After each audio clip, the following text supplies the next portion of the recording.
លោកនាយករដ្ឋមន្ត្រីហ៊ុនសែនបានលើកឡើងចំថាប្រទេសកម្ពុជាគឺជាឋានសួគ៌សម្រាប់ធ្វើបាតកម្មហើយអ្នកធ្វើបាតកម្មនោះគឺជាក្រុមមនុស្សដដែល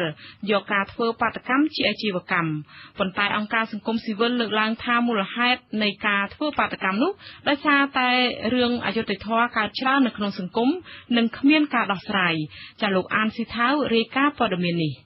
អ្នកដឹកនាំជាន់ខ្ពស់គណៈបកប្រជាជនកម្ពុជាដែលកាន់តំណែងក្នុងរដ្ឋាភិបាលបានលើកឡើងថាការធ្វើបាតកម្មកន្លងទៅដោយសារតែមានមនុស្សមួយក្រុមស្ដាប់តាមការញុះញង់របស់អង្គការសង្គមស៊ីវិលមួយចំនួនដើម្បីបង្ហាញការមិនពេញចិត្តចំពោះការដឹកនាំរបស់រាជរដ្ឋាភិបាលកម្ពុជា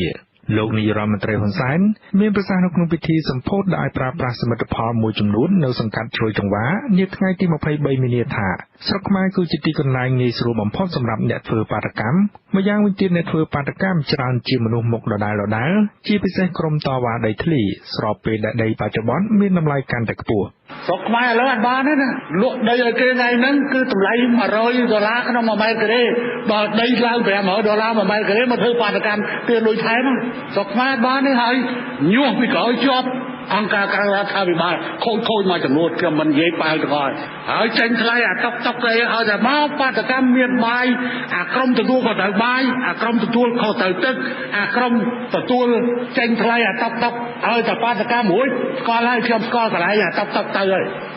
ប៉ុន្តែអង្គការសង្គមស៊ីវិលបានបដិសេធប្រសាសន៍របស់លោកនាយករដ្ឋមន្ត្រីហ៊ុនសែនទាំងស្រុងដោយគេអះអាងថាការធ្វើបាតកម្មដោយសារតែប្រទេសកម្ពុជាមានការរំលោភដីធ្លីការរំលោភសិទ្ធិមនុស្សនិងភាពអយុត្តិធម៌កើតឡើងតាមរយៈការផ្ដោតដីសម្បត្តិសេដ្ឋកិច្ចបន្ថែមលើនេះអង្គការសង្គមស៊ីវិលដែលធ្វើការលើបញ្ហាដីធ្លីនៅកម្ពុជាបានលើកឡើងថាភាពអសកម្មរបស់មន្ត្រីរដ្ឋាភិបាលក្នុងការដោះស្រាយចំនួនដីធ្លី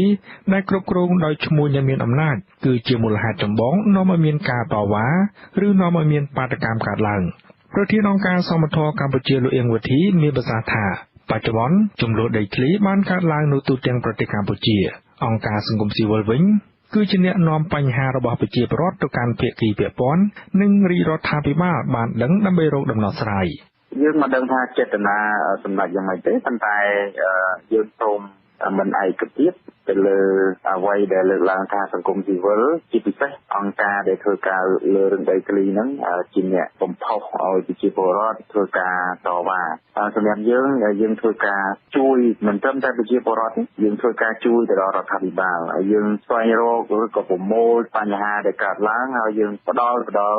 ភាគីពាក់ព័ន្ធរបាយការណ៍របស់អង្គការសង្គមស៊ីវិលបានរកឃើញថាផ្ទៃដីកម្ពុជាចំនួនជាង2លានហិកតាត្រូវបានបែងចែកទៅឲ្យឈ្មួញធំនិងមន្ត្រីដែលមានអំណាចនៅក្នុងជួររដ្ឋាភិបាលដែលមានងារជាឯកឧត្តមនិងឧត្តមសេនីយ៍ដែលបញ្ហានេះបានបង្កឲ្យមានចំនួនដីធ្លីកើតឡើងយ៉ាងធ្ងន់ធ្ងររបាយការណ៍របស់សមាគមអាត60បានបង្ហាញថាទំនាស់ដីធ្លីនៅចន្លោះឆ្នាំ2000រហូតដល់ឆ្នាំ